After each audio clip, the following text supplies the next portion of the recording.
ជីវិតសិក្សានិងការរស់នៅប្រទេសកូរ៉េរបស់និស្សិតកម្ពុជាសួស្តីអ្នកទាំងអស់គ្នាតើអ្នកទាំងអស់គ្នាមានចម្ងល់អំពីស្ថិតិនិស្សិតបរទេសដែលកំពុងសិក្សានៅប្រទេសកូរ៉េទេតើអ្នកទាំងអស់គ្នាចង់ស្វែងយល់អំពីជីវិតសិស្សដែលកំពុងសិក្សានិងស្នាក់នៅប្រទេសកូរ៉េទេចុះចំពោះសិស្សដែលបានបញ្ចប់ការសិក្សាវិញនោះតើគាត់មានភាពប្រែប្រួលយ៉ាងណាដែរបន្ទាប់ពីបញ្ចប់ការសិក្សានៅប្រទេសនេះនៅក្នុងវីដេអូនេះយើងនឹងឆ្លើយសំណួរធំៗទាំង3នេះដើម្បីស្រាវចម្ងល់របស់អ្នកទាំងអស់គ្នាតោះចាប់ផ្ដើមពីសំណួរទី1មុនប្រទេសកូរ៉េបានជាប់ចំណាត់ថ្នាក់លេខ10ក្នុងចំណោមប្រទេសដែលមានសេដ្ឋកិច្ចធំជាងគេលើពិភពលោកដោយផ្អែកលើ GDP ក្នុងឆ្នាំ2020ដោយមានការរីកចម្រើនផ្នែកសេដ្ឋកិច្ចផងនិងការឆ្លើយតបចំពោះតម្រូវការនិស្សិតបរទេសដែលចូលរៀននៅសាកលវិទ្យាល័យដោយសារបញ្ហាអត្រាកំណើតទាបផងនោះប្រទេសនេះបានកំពុងទាក់ទាញនិស្សិតបរទេសឲ្យទៅសិក្សារស់នៅយ៉ាងច្រើនកកកតាមរយៈការផ្តល់ជាជំនួយអាហារូបករណ៍នានានិងការសិក្សាបង់ថ្លៃយោងតាមទិន្នន័យពីវិទ្យាស្ថានអភិវឌ្ឍការអប់រំកូរ៉េ KEDI បានឲ្យដឹងថាចំនួនសិស្សបរទេសគិតមកត្រឹមឆ្នាំ2024នេះមានប្រមាណ 289,962 នាក់ដែលក្នុងនោះមានសិស្សដែលមកពីទ្វីបអាស៊ីចំនួន 189,635 នាក់ដែលចំនួននេះគឺជាចំនួនច្រើនជាងគេតាមប្រភពរដ្ឋាភិបាលបានឲ្យដឹងថាចំពោះស្ថិតិចំនួនប្រជាជនមកពីទ្វីបអាស៊ីទៅបន្តការសិក្សានៅប្រទេសកូរ៉េច្រើនជាងគេគឺនិស្សិតដែលមកពីប្រទេសចិនមានចំនួន 72,020 នាក់និងប្រទេសវៀតណាមឈរលំដាប់ទី2បន្ទាប់ពីចិនដោយមានចំនួន 56,003 នាក់ចំពោះប្រទេសស្ថិតនៅក្នុងតំបន់អាស៊ានវិញនោះគឺប្រទេសវៀតណាមដែលស្ថិតនៅលំដាប់ទី1ជាប្រទេសដែលមាននិស្សិតទៅបន្តការសិក្សានៅប្រទេសកូរ៉េច្រើនជាងគេចំពោះប្រទេសជិតខាងដូចជាប្រទេសថៃមានចំនួន 971 នាក់ប្រទេសហ្វីលីពីន 776 នាក់ប្រទេសឡាវ 187 នាក់និងនៅមានប្រទេសស្ថិតក្នុងតំបន់អាស៊ានដទៃទៀតផងដែរចំណែកឯកម្ពុជាយើងមាននិស្សិតចំនួន 432 នាក់ដែលក្នុងនោះមាន 131 នាក់រៀនថ្នាក់កម្រិតឧត្តមសិក្សា 244 នាក់ថ្នាក់ក្រោយបរិញ្ញាបត្រនិង 46 នាក់ទៀតទទួលការបណ្ដុះបណ្ដាលភាសាផងដែរ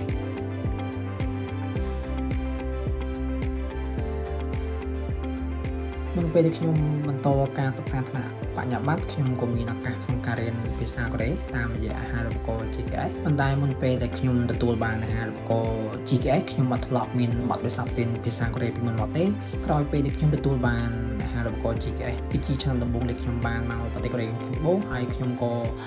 មានឱកាសរៀនភាសាកូរ៉េហើយបន្តមកទៀតខ្ញុំក៏ចាប់ផ្ដើមរៀនជំនាញរបស់ខ្ញុំនៅក្នុងសាលាបច្ចុប្បន្នរបស់ខ្ញុំផងដែរ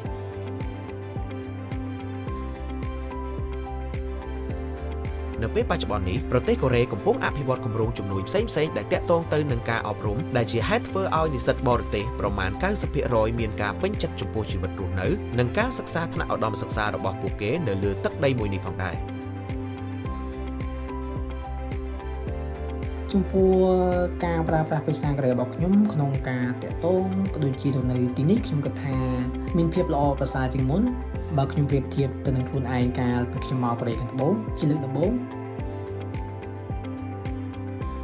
ក្តីសុបិនរបស់ខ្ញុំបន្ទាប់ពីបញ្ចប់ការសិក្សាខ្ញុំសង្ឃឹមថាខ្ញុំនឹងយកចំណេះដឹងដែលខ្ញុំមានដើម្បីចូលរួមចំណែកក្នុងការអភិវឌ្ឍសង្គមជាតិផងដែរខ្ញុំក៏សូមអរគុណទៅកាន់អាហារូបករណ៍ GKS ដែលបានផ្ដល់ឱកាសនេះដល់ខ្ញុំក្នុងការបន្តការសិក្សាក្នុងប្រទេសកូរ៉េខាងត្បូង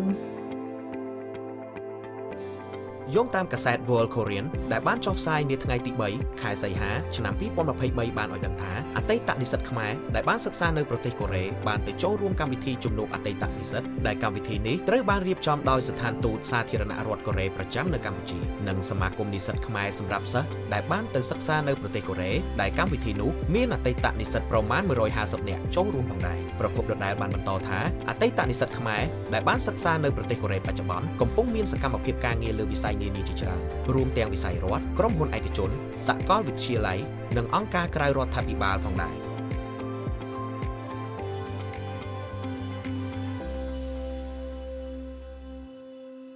ជីវិតសិក្សាជានិស្សិតបរទេសនៅប្រទេសកូរ៉េរបស់ខ្ញុំមានលក្ខណៈពិសេសដូចជាដោយខ្ញុំទទួលបាននៅការសិក្សាដែលមានលក្ខណៈច្នៃប្រឌិតនិងមានលក្ខណៈទូលំទូលាយការសិក្សារបស់ខ្ញុំហ្នឹងគឺជាផ្នែកវិទ្យាសាស្ត្រតម្រូវឲ្យមានការស្រាវជ្រាវនិងការអនុវត្តចឹងតម្រូវឲ្យខ្ញុំគិតនៅអ្វីដែលថ្មី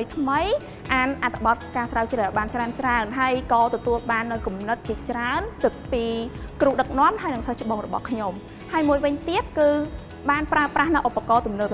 នៅក្នុងសាលាគឺបំពាក់នៅឧបករណ៍ទំនើបជាច្រើនដែល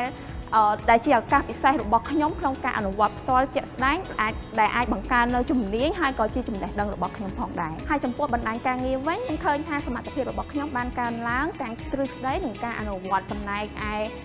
ការងាររបស់ខ្ញុំវិញក៏ខ្ញុំអាចប្រើប្រាស់ជំនាញរបស់ខ្ញុំនឹងដោយមានទំនុកចិត្តផងដែរចំពោះសិស្សានុសិស្សដែលមានបំណងទៅសិក្សានៅប្រទេសកូរ៉េឬក៏ស្ទាក់ស្ទើរក្នុងការសម្រេចចិត្តខ្ញុំពិតជាលើកទឹកចិត្តបងប្អូនយ៉ាងពេញទំហឹងឲ្យទៅសិក្សានៅប្រទេសកូរ៉េដោយសារប្រព័ន្ធអប់រំនៅប្រទេសកូរ៉េគឺមានលក្ខណៈស្តង់ដារខ្ពស់ទំនើបជឿនលឿនដែលជាឱកាសមួយសម្រាប់បងប្អូនក្នុងការបង្កើននូវចំណេះដឹងហើយនិងសមត្ថភាពប៉ុន្តែមុននឹងបន្តការសិក្សានៅប្រទេសកូរ៉េខ្ញុំសូមលើកទឹកចិត្តបងប្អូនគួររៀនភាសាកូរ៉េជាមុនសិនដើម្បីភាពងាយស្រួលក្នុងការរស់នៅនិងការសិក្សានៅប្រទេសកូរ៉េ